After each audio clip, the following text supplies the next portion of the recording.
صادق بریم آمون.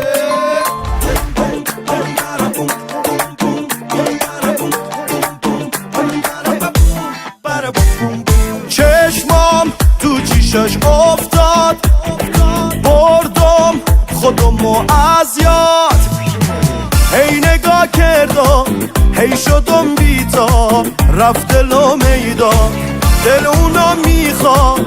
هرچی پیش اومد هرچه بادا باد، بوی جونو به لبام کرده دلش، پیچ موی فرش زده آتیشی به قلبم باید دردم.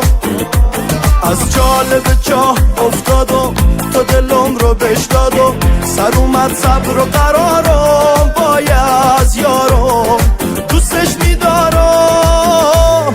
چشمام تو چیشش افتاد، بردم خودمو از یاد.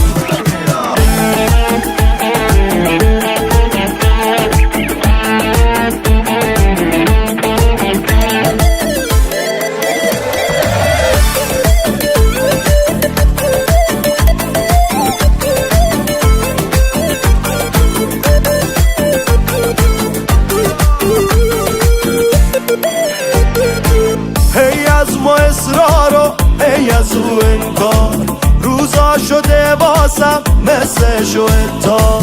باید چیکار کنم از دست یار، از دست یار. زده آتیشی به قلبم باید دردم.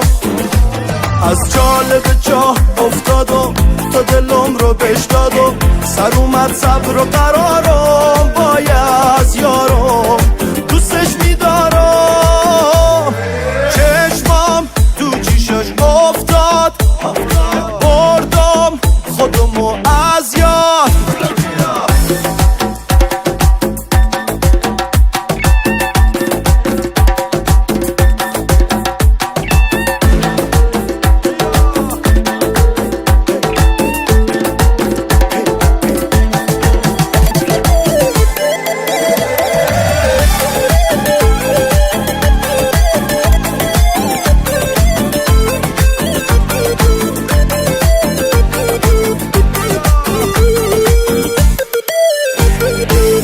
حامد برادران، امید نیکان، فلامینگو پروداکشن.